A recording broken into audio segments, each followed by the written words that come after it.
Welcome to Innovation Program of Diario Financiero. Our guest today is Tony Smith, Global Head of Financial Services of Ipsos. Tony, welcome to Chile. How are you? I'm good. How are you? Good to be here, Ramon. Thank you. Tony, from your global view, how would you say that the leading banks in the world are managing customer experience? So managing customer experience is a very broad topic. And I think that you could say that it's very varied. You know, in some markets, the evolution of management of the experience is at its very infancy, early stages. So I was recently in Africa, for example, where with the growth of business in Africa, everybody's trying to build market share. So they're just growing the business. They're not even thinking about how they might keep the customer satisfied and how they can make the experience better. Whereas if you look at the more developed economies, so the US, the UK, France, Germany, it's always been on the agenda. So I think what we're seeing more and more nowadays is that there's a move towards the adoption of technological solutions to enable to be closer to the customer. If you think about what's happened in the last 15 years, where technology's had a massive impact on the financial services industry, particularly as consumers are adopting technology in their everyday lives. So it's not just millennials that are using their smartphones or their tablets to deal with their banks on a daily basis. It's the older generations as well, and obviously the millennials are getting older. No. But my father just has a WhatsApp and have a mobile. Yeah.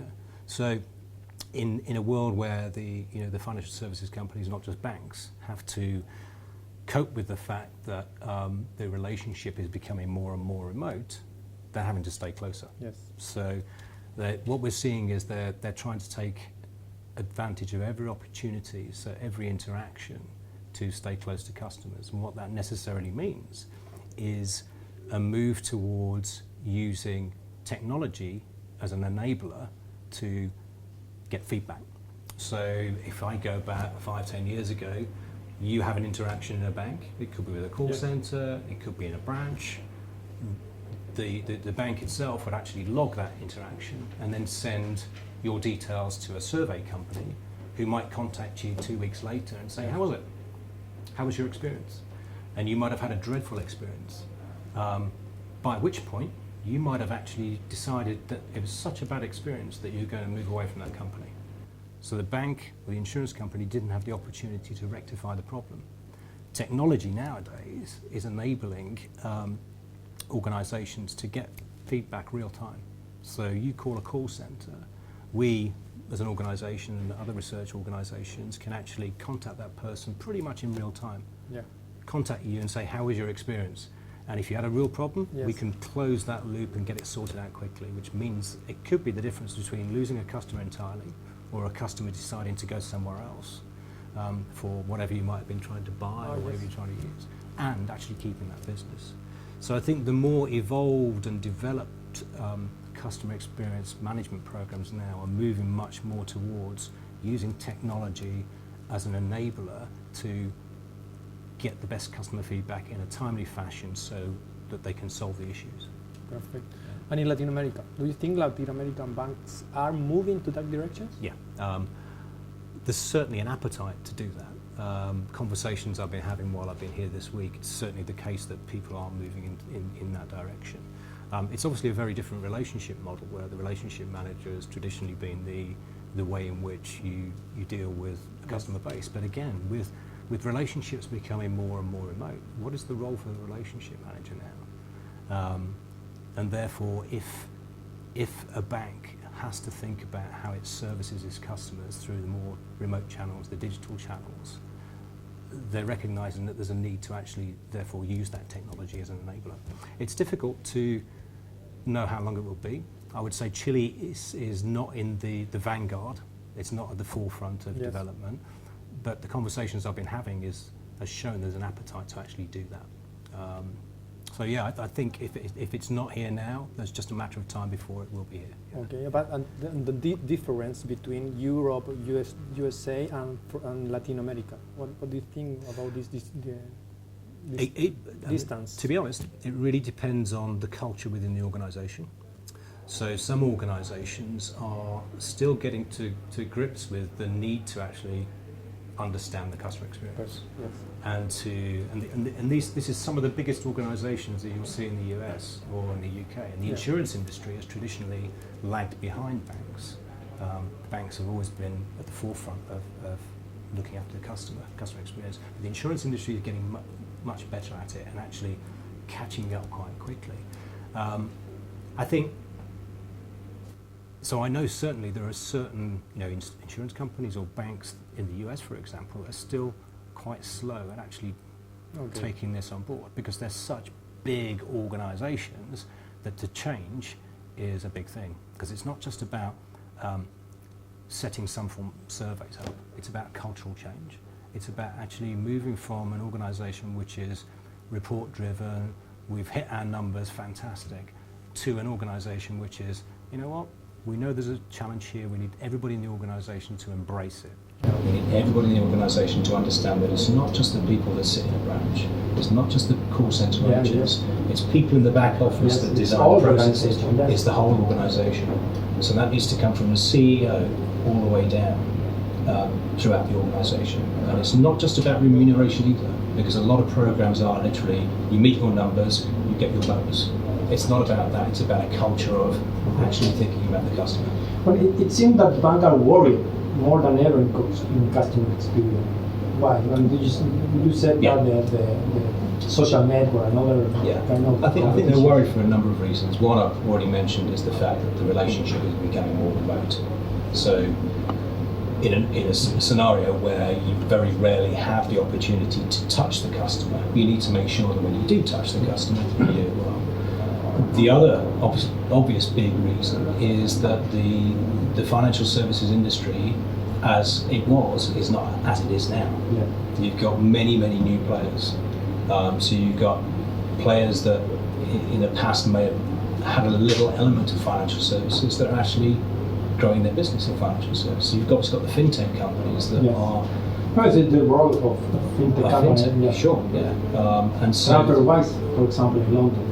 TransferWise is a very competitive company and absolutely does not have bank. Don't have branches, and there are lots of other challenger banks in the UK, for example, like Atom Bank, Metro Bank, that have a different business model to the traditional banks and are competing on that basis. And so there are a number of different banks in the UK that are setting themselves up as mobile-only banks. And so the banks... And they have a very good focus in customer experience. Yes. Well, if you think about other businesses, well, think about how Amazon grew as a business, for example. Its essential model was that the customer is always right, because the only experience that you had was a digital experience. So if you contacted Amazon and said, "My package hasn't arrived," there were no questions asked. Because if they just started asking you questions and saying, "I don't believe you," you would have stopped using them, and you would have spread that word of mouth with everybody. So their whole business model was founded on making that experience completely seamless every single time. Okay, they can weed out people who are being fraudulent and 10 times in a week saying my package didn't arrive. But the principle being is that they trust the customer, and therefore the customer trusts them. And that's the way in which the financial services industry is going to have to move. Becoming much more, as I say, customer-centric and more trusting of the customer and treating them right first time, every time. So it's firstly the relationships becoming more remote, but then also because they're increasingly competing with non-traditional players. On a daily basis, a new one is cropping up, whether it's a peer-to-peer lender, whether it's a robo-advisor, all the different types of business models. And I think the industry is changing dramatically, such that will we see banks as we see them today become supermarkets of financial services tomorrow? Well, in digital transformation, this role of digital transformation and innovation, which are the areas do you think that banks that banks should put their priorities? So priorities. So I often get asked the question, which is slightly different: what's the next big thing? And my first answer is, if I knew that, I wouldn't be sitting here now. I'd be on a yacht in the Mediterranean. But I think in terms of priorities, I actually do think that will the traditional players disappear? No, because I always think that there are certain products within financial services that are too complex for the average person to understand, or there are certain decisions that individuals need to make that are too complex for the average person to understand. Understanding what you need to do for your retirement, for example, because the world has changed. You know, if you think about, I was talking about this morning with my colleagues, that the traditional model of life has been 3 stages. That you're born, you're educated, you work, and then you retire and die. 3 stages of life. But because people are living longer, if you look at the life expectancy in Chile, it's 80 plus now, whereas 20 years ago, 40 years ago, it was 50, 60, 60. So it's gone dramatic, and it's going to continue to go up. So the life of an individual now will increasingly have not 3 stages, but maybe 4 or 5 or 6 stages in life. You're going to be alive longer when you retire. So your retirement planning needs to factor that into account, not into account that you're going to live for 20 years when you retire, but maybe 30 or 40. And when you retire, you might want to be more active. You might want to do holidays with your wife that you couldn't do when you had the kids. Or work too. Or work. Yeah, you might want to do a two-day-a-week job at a garden centre or something like that. And so planning for your whole life and planning, in particular for retirement, where there's a big focus, and there's a focus on Chile. That's something which is quite complex, and many people, not just you and I have some knowledge of that, but there are many people who just don't have the wherewithal to understand that. So on the one hand, you've got digitalisation of banking and digitalisation of financial services. The journey is different.